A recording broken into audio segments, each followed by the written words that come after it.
This podcast is certified fresh. Freshmediaworks.com.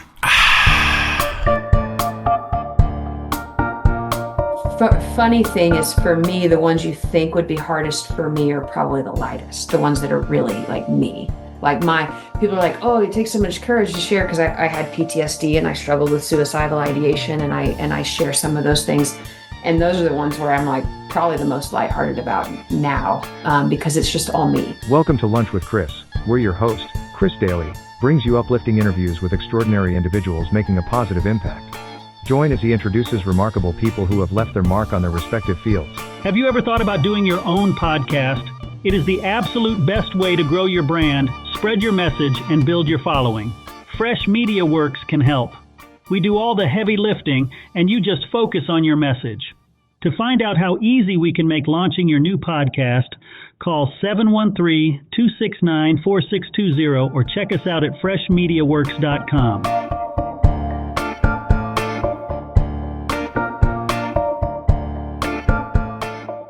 Cool. So, yeah, this is Lunch with Chris, and this is just the show where I interview people I find cool who are doing cool things. Well, thanks. I'm glad to be here. So, yeah, just gonna be kind of a conversation. Any questions before we jump in? I don't think so. Did you get a chance to read any of the book?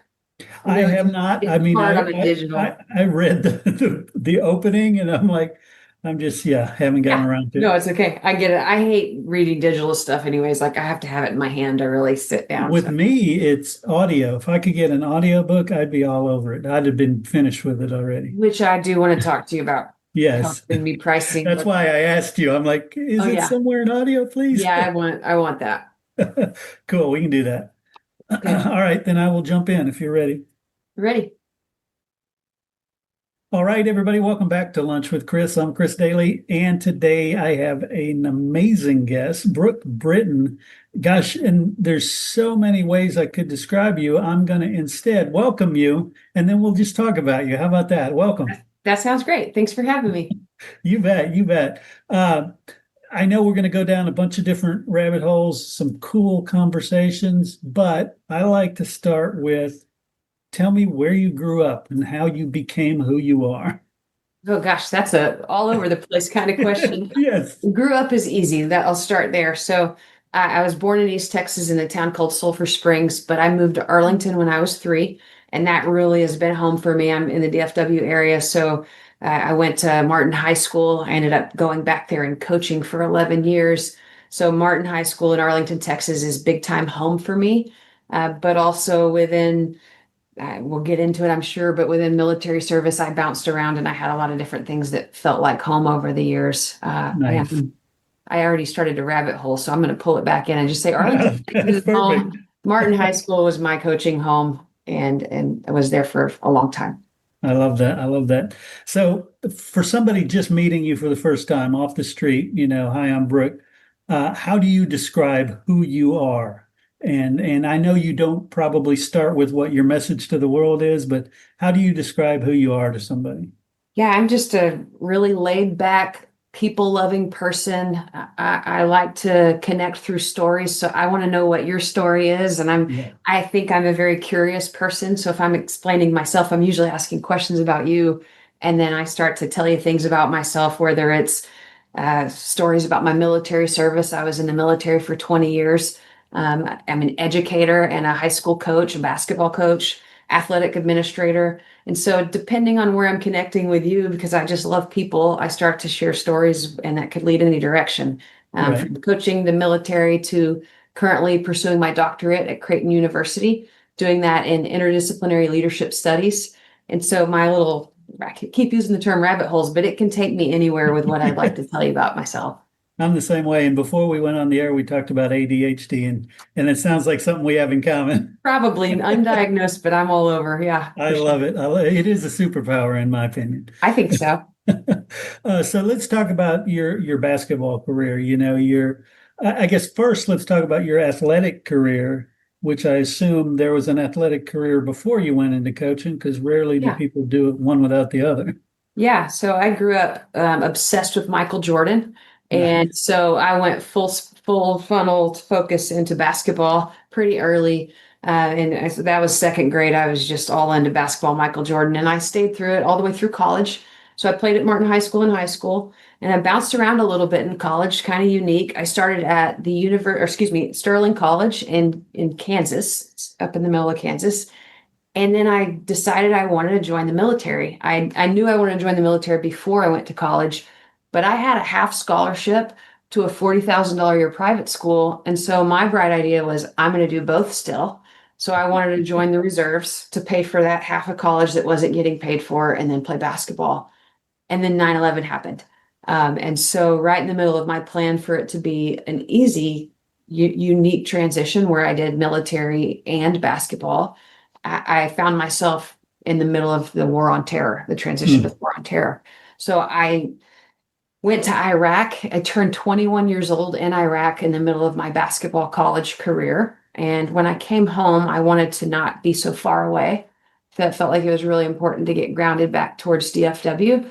And so from Iraq, I recruited myself to play basketball at the University of Texas at Dallas. And so I finished my college basketball playing career after the initial invasion of Iraq. I was the older lady on the team because I'd already been to war. My body felt like I was 40, and I played a little bit, but I was really just, I loved it. And it was my healthy place to come. And so I finished my career at the University of Texas at Dallas, started coaching there as a volunteer assistant my first year, but I started dabbling in college recruiting and college coaching. But I really knew that high school was where my heart was for that age of kid. And so I did my teaching cert while I was coaching at University of Texas at Dallas, and then I transitioned into basketball coaching in high school.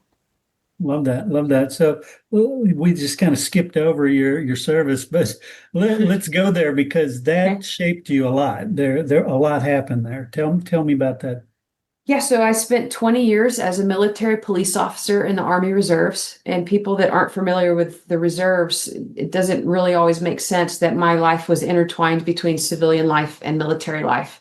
So one month I might be a head basketball coach, and then the next month I might be running a leadership academy at Fort Knox, which is just bouncing back and forth. So when you're in the reserves, you have monthly training, and then you have yearly training obligations, and then you have potential deployments. So as a reservist for 20 years, as a military police officer, I was deployed 3 times. I was deployed in 2003, 2004 for a year and a day to the initial invasion of Iraq. I literally sat on the berm of Iraq and Kuwait watching shock and awe and watching bombs go in the first night of the war. Fast forward 2009, I deployed with a battalion. We were running the police primacy mission where we were training Iraqi police to be police officers so that they could be a sovereign nation and we could try to withdraw. And then I went back in 2017, 2018.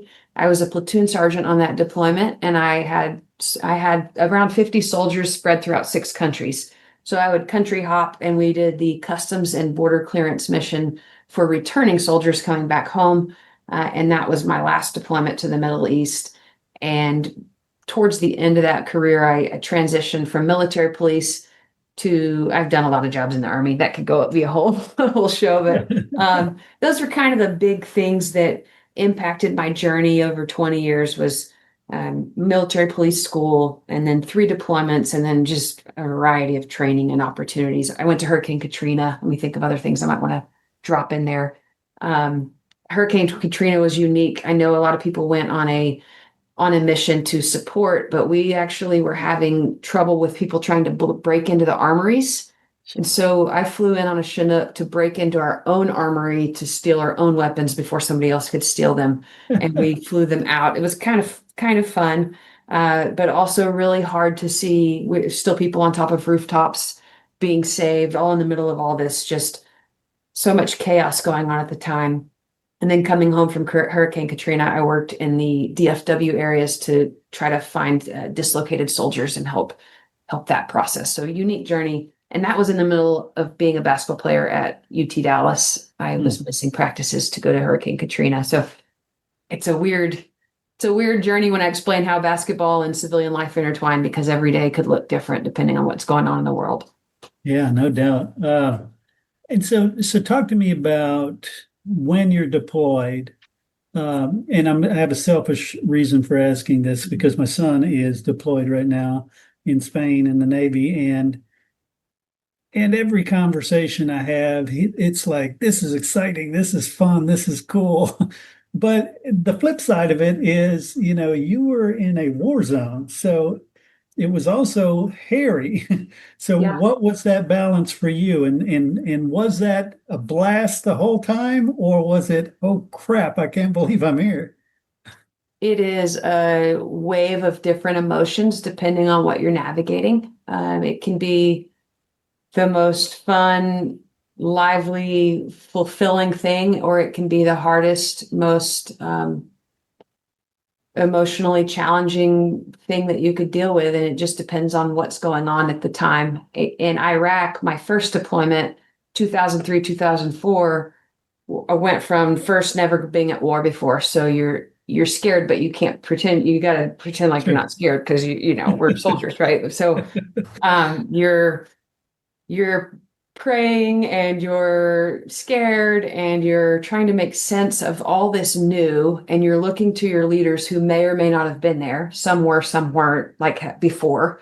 So in '03, there weren't a whole lot of leaders to look through that had been through combat experience. We had a couple, but we're all kind of looking around like, oh man, what's going down? And I don't mean to spiral too far, but this is such a great story. We had a guy with us, and he was a Marine in Vietnam. He had a Silver Star awarded to him by LBJ, Hmm. and we knew that he'd been through it. And so, legitimately, in Iraq, we'd kind of look over our shoulder and be like, "Is Sergeant Davis cool? Because if he's cool, we're cool, you know." And so you found people to look for, but there's a lot of new, and those people weren't just everywhere. And so, um, that was early in the war. Then you're experiencing all these new things. You're getting to explore. You're getting to get in the Euphrates River, which you're reading about in history books, Right. and it's just a lot of cool. And then you also deal with the heavy, like it's war and it's hard and it's challenging. Yeah. So it's just all of the emotions. And my first deployment, we were blessed. We didn't lose any soldiers. My second deployment, our battalion, we lost 4.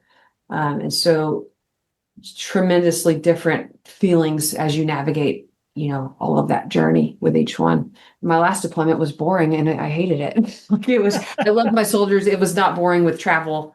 Sure. The mission was not challenging, I guess. It wasn't challenging enough to feel like it was like, I'm ready to be home and coach basketball. And that was what Right. my last deployment kind of felt like. So everyone was different. Have you seen a change during that time in the attitudes towards females in the military?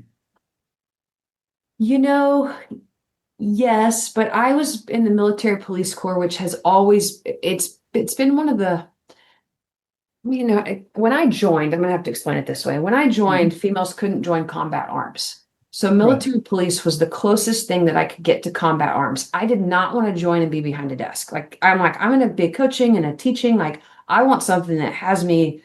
I don't want to say it, but it is like I want to have a gun in my hand. I want to be tactical. I want to be aggressive. I want to be doing something that's not a desk job.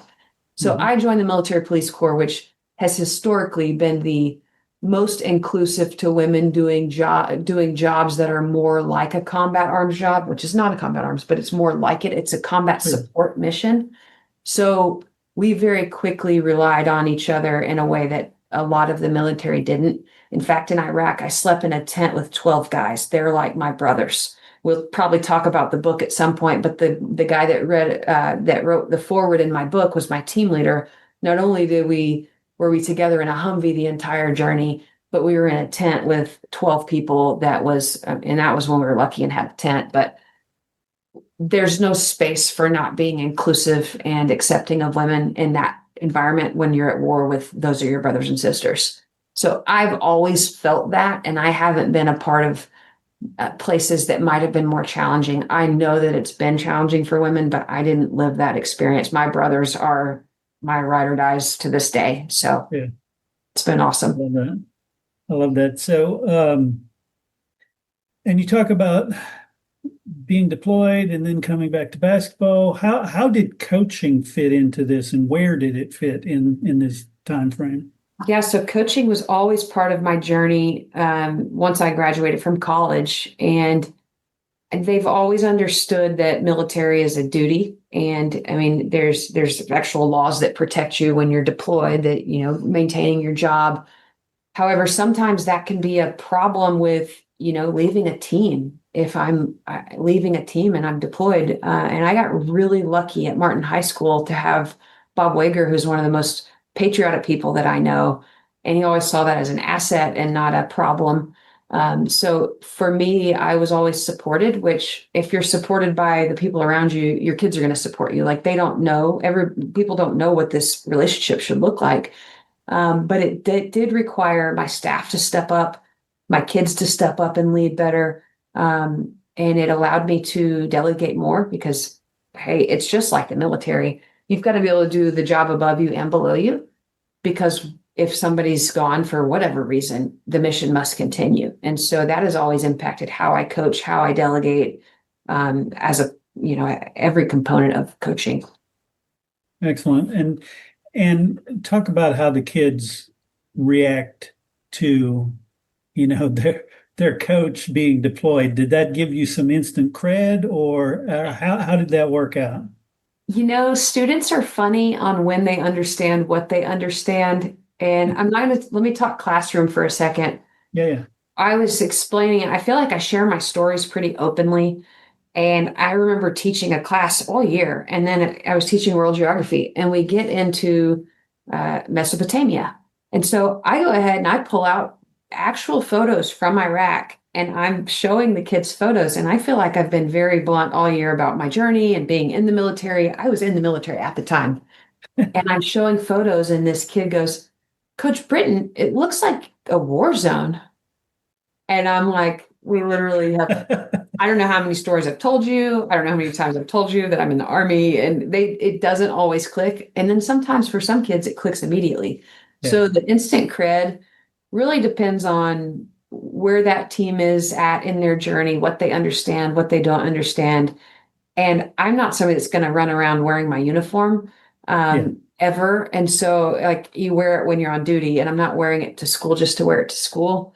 So the very few times where they would actually notice, like I'd be like, all right, I'm leaving. I got to go. And I'm running in and out of practice one year where they actually let me miss drill for a little bit to practice in a playoff period. And the kids are looking at me like, oh, she's in the Army. Like, yeah, I'm in the Army. like it doesn't always click. It's kind of like when kids see their teachers at the grocery store. Yeah. And they're like, you have a life outside of this classroom? Like, you're a human? Not only do I have a life outside of this classroom, like I'm a platoon sergeant. I have 50 soldiers that I'm responsible for. They're adults, and they don't understand that. I love that. It doesn't give you cred. High school's hard, being an adult around kids, it takes a while to get cred. So we've teased the idea of the book. So first, tell us what the book is. So I've just released a book called Between Grief and Grit, a flashlight for leaders navigating the dark. And really, it's just a collection of stories that I think are, it's not about sharing a memoir.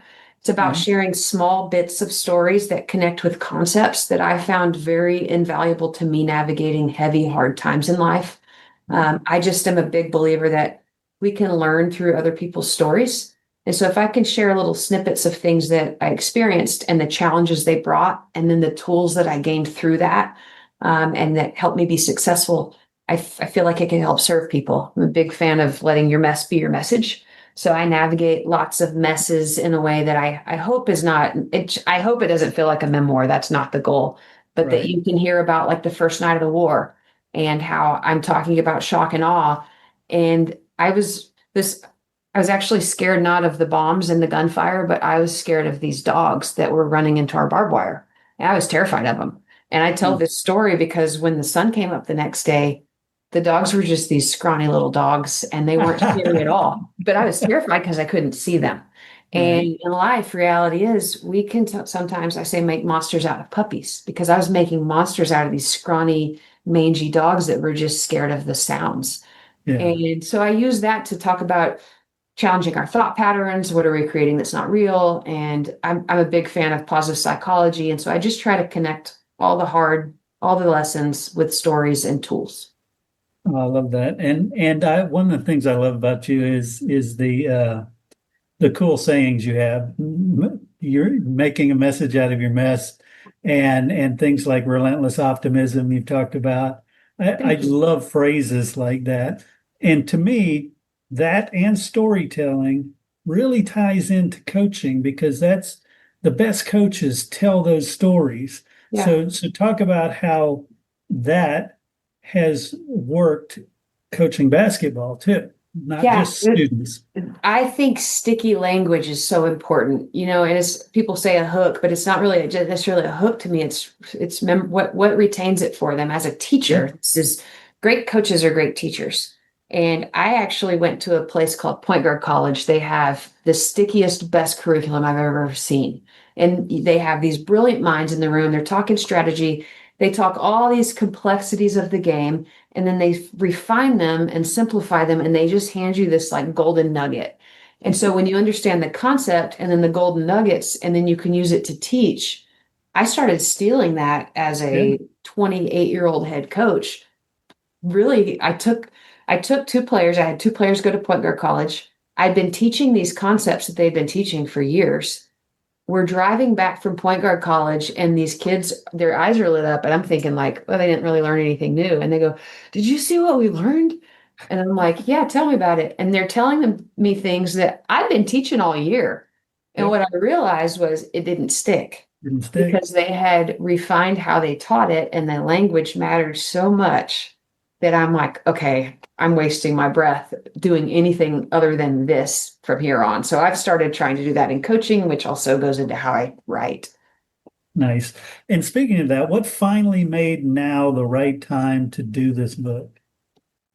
Well, lots of things. It's a 10-year journey. And let me just hit the nail on the head with, I had cancer last year. I had stage 3 melanoma. And I got to know in something small in life where I was like, okay, God closed that door for a reason. Let me funnel this into something. So I started just putting all that effort into my writing during a summer period. And then I was like, it is time. I had my last cancer treatment at the end of July.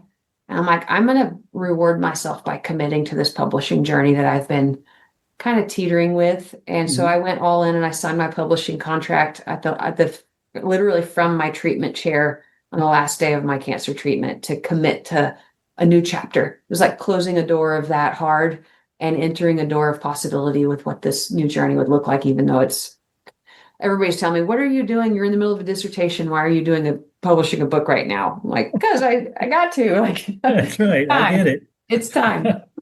I get it. I love that. And so in telling this story,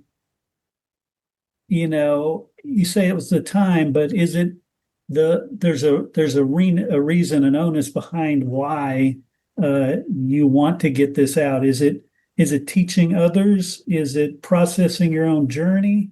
What is the reason behind the book? I genuinely feel like this has been a calling. When I was on my last deployment, I was in Jordan. I was at Christ's baptism site.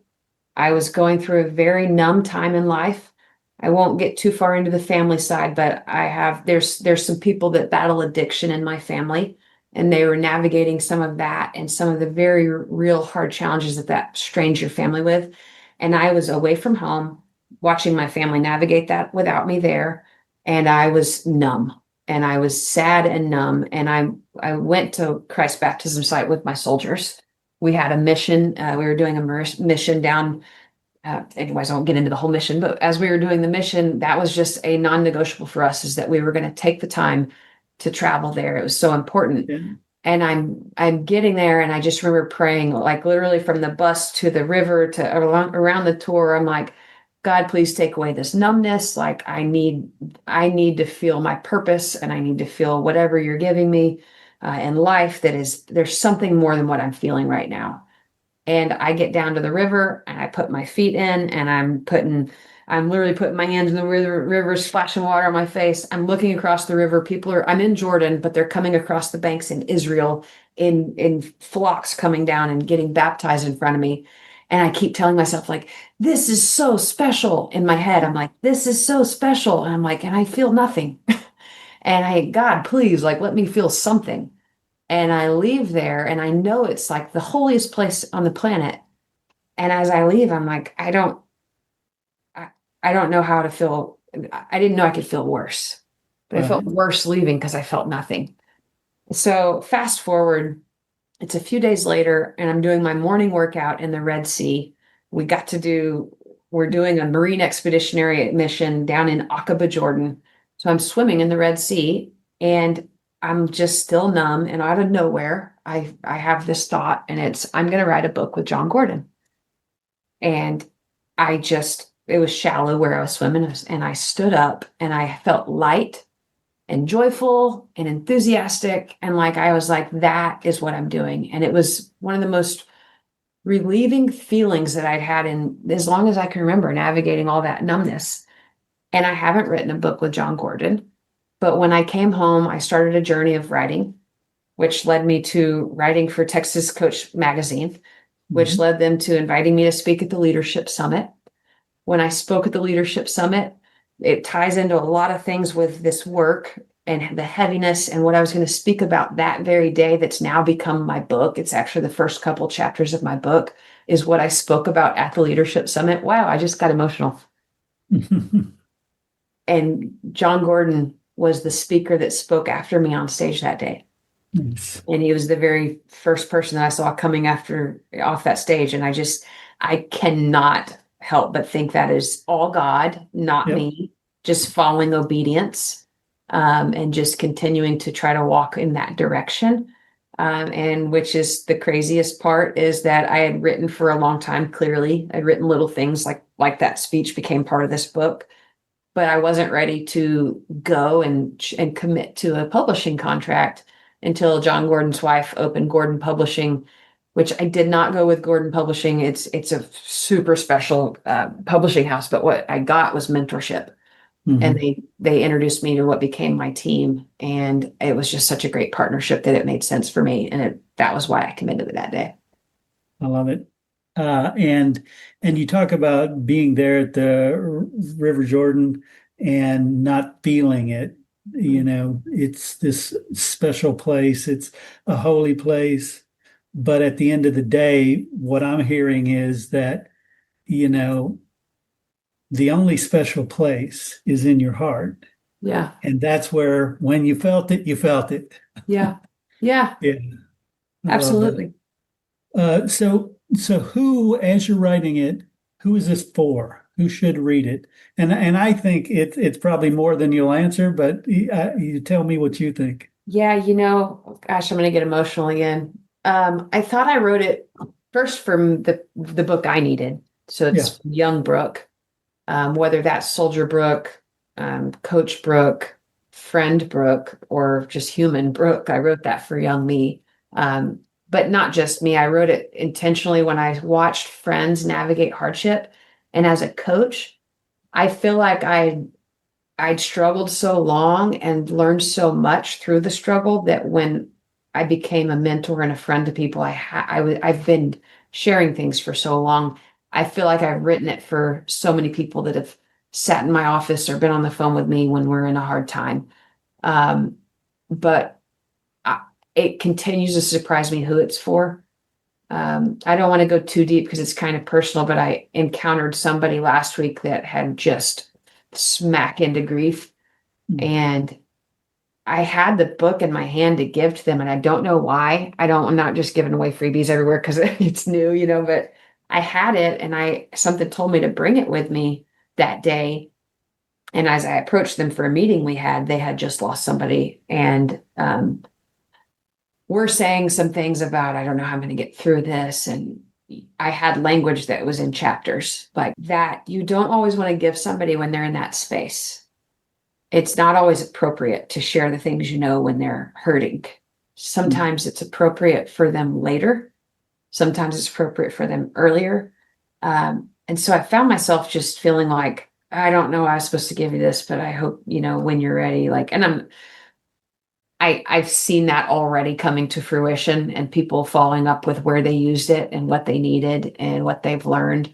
And it's not the person that I created in my head that it was for. It's everyone that I've found a connection with. I continue to be like, that's mind blowing. I did not think that would serve them, and it Right. has. So I don't know. I wrote an avatar specifically to like coaches, cops, soldiers, and it's been so useful to mothers in the hospital room, to grieving children, to all the things. And so I don't know where it's going to extend to, but it's just for people. Yeah, I think so, because everyone deals with something, Yeah. so that's why I think it's such a good fit. Um, Out of the stories that are in the book, which one do you think hits the hardest when you tell it out loud? It depends on the day. Okay. Every chapter is very challenging in different ways. Not every chapter is challenging. Different chapters are challenging in different ways. It kind of depends on who I'm in the room with. I'm super empathetic, and if I'm feeling somebody else's pain in that category, it might be that chapter versus that one. Mhm. Funny thing is, for me, the ones you think would be hardest for me are probably the lightest, the ones that are really like me. Like people are like, oh, it takes so much courage to share, because I had PTSD and I struggled with suicidal ideation, and I share some of those things. And those are the ones where I'm like probably the most lighthearted about now, because it's just all me. So the parts where I feel like people are like, oh, that's so vulnerable of you, I'm like, oh, I mean, that one's okay. Like, those don't bother me to share. I think that's part of life, is sharing. But when I share other people's sensitive stories, it's hard. Nice. And what I guess what do you hope that people will do or believe or feel differently after reading the book? So I chose the title intentionally. It's a flashlight for leaders navigating the dark. I don't know what the flashlight will expose for you. It might, if we're in a dark room and we all have our own flashlight, you may kind of wave your flashlight around and find something, and you may want to go investigate it a little bit more and look into it a little bit more clearly, where somebody else might be in a corner of another room and looking into it more. My goal is that we take some time to feel ourselves in the stories of others, which I love to do with others. And then one of the things I love the most is when somebody tells me they read a chapter and then they said they felt themselves on the page. And so it might be my story, but they feel their own story within that, and they then use it to reflect and maybe heal if they needed to, or maybe just explore. My team leader from Iraq, who wrote the foreword, it hit me hard when he read the book twice, and then he said, it's healing. So it hurts a little, but it's healing. And I'm certain that he was only in a couple of those chapters. And I'm certain that when he read different chapters, it allowed him to explore. And I think when we explore ourselves and we allow ourselves to grow through them, it can feel healing, or just give us some knowledge and language for being able to explain ourselves or understand ourselves better. It's a really long-winded way to say what hope to get out of it, but Sure. explore your own space, feel your own feelings, learn your own lessons, and maybe use the tools, or maybe find your own tools when you consider the language used throughout it. Yeah. And again, a phrase you've used before, you haven't used in this interview, but what I mentioned earlier, relentless optimism. Explain what that is to you. Can I go back to the cancer story? Heck yeah. Okay, so I got diagnosed with stage 3 melanoma. I'm on the phone with my dermatologist at the time, and it felt like Charlie Brown's teacher. It's like, wah, wah, wah. I'm like, I don't do medical. Like, I got cancer. Like, I just hear da, da, da, da, da. And then I hear, I encourage you to be cautiously optimistic. And I'm on the phone with her, and I'm thinking, okay, thank you. And I hang up the phone, and I'm like, cautiously optimistic. I'm not good at being cautious about much. If I'm going to do it, I'm going to be relentless, or I'm not doing it. Like, we don't do caution. We're all in or all out. And so I start rolling forward with that. I know people can't see this, but I did not plan this, I promise. But I've got my relentlessly optimistic shirt on right now. Love it. And so I made that shirt, and it became my cancer fighting slogan.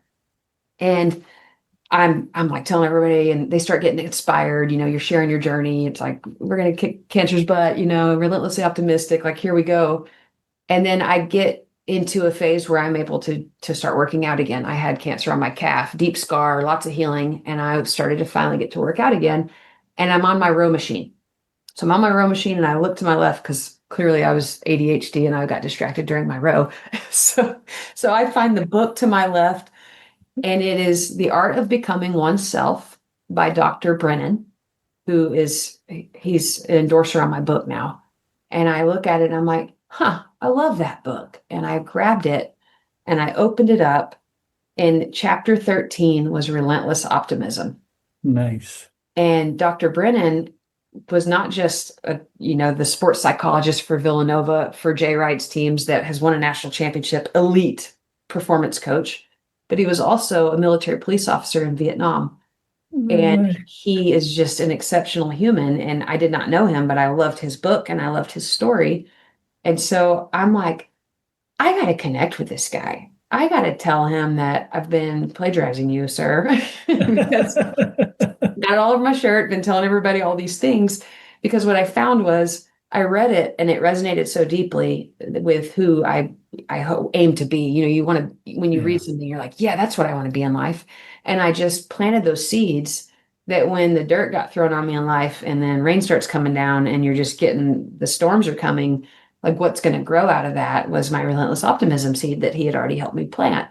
And so I told him from a cancer chair, I had a lot of treatments every 3 weeks for a year. So lots of stories from cancer chairs. I'm sitting in the cancer chair and I've got my phone out and I'm like, I'm going to find this guy and I'm going to email him. And I did. And we became friends. We became relentlessly optimistic partners in crime, where we would call each other and talk through things in life. And he'd share stories about how he trained Villanova championship basketball teams in the relentless optimistic mindset. And I've just fully embraced it. And so many layers that I love about it. But now he's also my second dissertation chair on my doctorate, where I'm studying the lived experiences of high school coaches who lead through violent loss. And he's become a mentor, and I consider him a friend at this point and an endorser in my book because of all this journey. But my favorite part, we were on the phone one day and he started talking about expressing versus enduring. And I went back to his book and I was reading it and I'm like, yes, like we don't just merely get through. And we had this shared spirit of, if I'm just getting through, like, what am I doing with my life?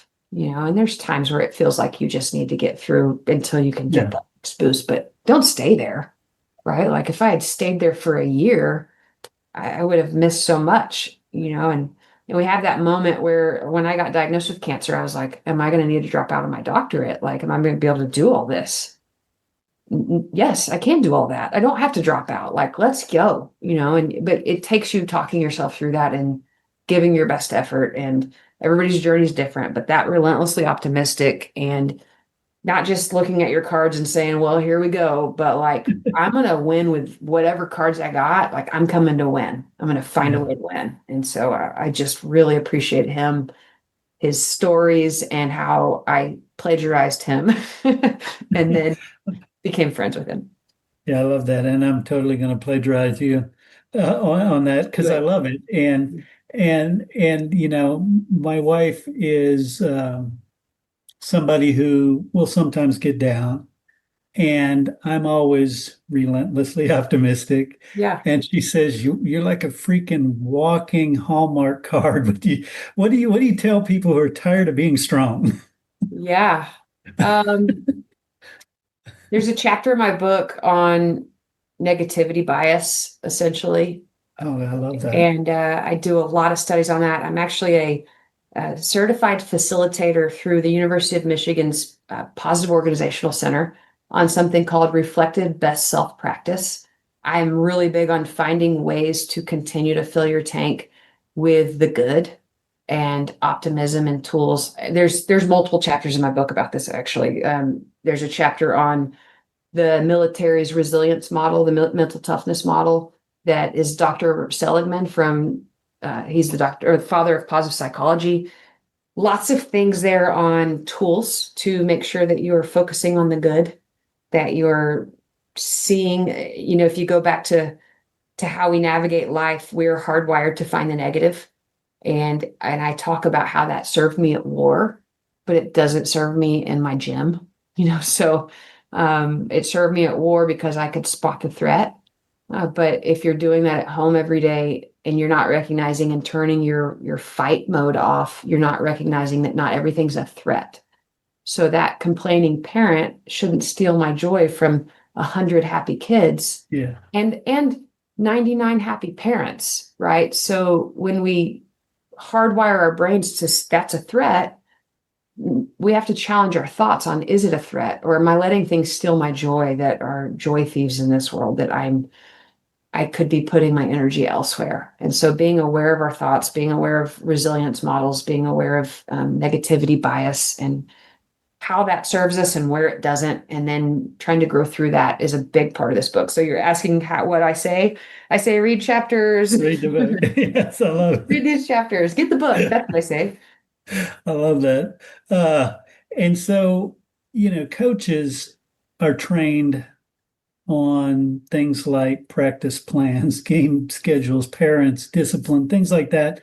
But you mentioned coaching through trauma or tragedy. They're not trained for that. Talk about how that came about in your story and how you dealt with it, and folks like Bob Wager, assisted in that. Yeah, so we lost a student athlete. He was murdered in 2015, and I was with those guys yesterday, so this is one of the ones I'm not going to rabbit hole into that story today, but it was very challenging to be a coach and watch some of my best friends lead through the murder of somebody they considered a son. And watching that, I started to have feelings back to Iraq of watching soldiers in combat and how nobody's prepared for it, even in combat. I mean, it's an emotional hardship that you just don't, it shouldn't exist, right?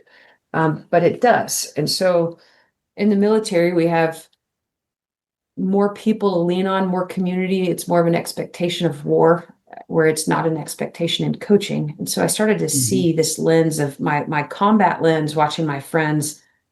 It hurt my heart because they're not having conversations about, what we've learned in 20 years of the war on terror, over 20 years of the war on terror, what we've learned about studying how humans respond to this in our current era, and how to help them and serve them and build resilience and all these things. And we don't have those conversations in coaching. So I'm essentially watching people navigate similarities with no tools. And that was my first journey, was just to start the conversation. I didn't know what the answer was, but start the conversation. And since starting the conversation, I realized I was not equipped to give solutions. So right now, that's what led me from, I want to write a book, where that was kind of the initial thought, to speaking on stage at the Leadership Summit, to I don't have answers. I have questions and heartache, and I have an understanding that some people don't, but I don't actually have solutions for this field. So that's where my current study is. Sorry, that's taking me a hard way to get through that, but I'm still processing how why I got there. But that's where I'm finally, when you sit in this messy complexity and you look at systemic leadership and not just, our school, I might have an answer for Bob, but I don't have an answer for coaches, And so I'm trying to expand capacity to give tools to people navigating those kinds of things. I think the book starts with a very self level. I truly believe that the book that's coming out, if you don't have that, if I gave you every tool in the world in the systemic type of structure, we'd still be missing it. So we start with a human level of understanding and language and what they might face and what they might feel and what are some tools to get through that. And then right now I'm deep diving I'm in a systems inspired leadership course, and we're looking at all of it. And what I'm finding is our strongest leaders are getting the least support. You look at, let's go to Bob, right? And I haven't explored this with Bob yet. I will. But let's just say he's so strong. And so people let's say I was Bob's boss. I'm an athletic director and somebody like Bob's going through it. I'm going to say, let me know what you need. The problem with that is when people navigate things for their very first time in life, they don't know what they need yet. Right. And it's our heart wants to serve. And so we continue to go to people and say, hey, let me know what you need. But they don't know how to give language to what they need. And they may not know how to tell you what they need, and you may not know what they need because we're all walking through crisis together.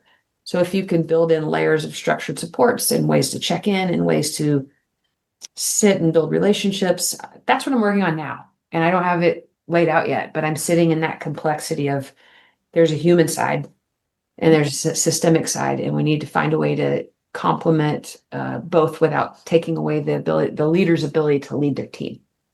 Because they know those people. And so I think this will be probably I'm going to finish my doctorate in December, I hope. And then I'm hoping to stay on a journey of just a framework that supports better. So it gives people like me as an athletic coordinator on my campus, if somebody ever went through this, where I would not feel like I just walked in the office, let me know what you need. And then I never saw them again for 6 months. Right. Now, yeah, with that just means we're going to have to follow up and do another show. Yeah. Yeah. So I guess in wrapping this one up, tell me where people can get the book. Where is it available? I've got a website. It's betweengriefandgrit.com, and you can order direct through my fulfillment center. There's a print shop in Dallas that I love. I love a good quality book. And so I found one for there. But on May 12th, it will be available on all platforms. So you can grab it on Amazon. You can grab it on Barnes & Noble, Walmart, anything. You can go search a book. Sweet. And we'll have an audio version soon. Yes, we will. I love it. I love it. Brooke, Brittain, thank you so much. Not only for being on the show, that's the least of it, but for your service to the country, for your service to kids, you name it, and for this book, because it is a piece of service. Thank you so much. Thank you, Chris. I appreciate you having me.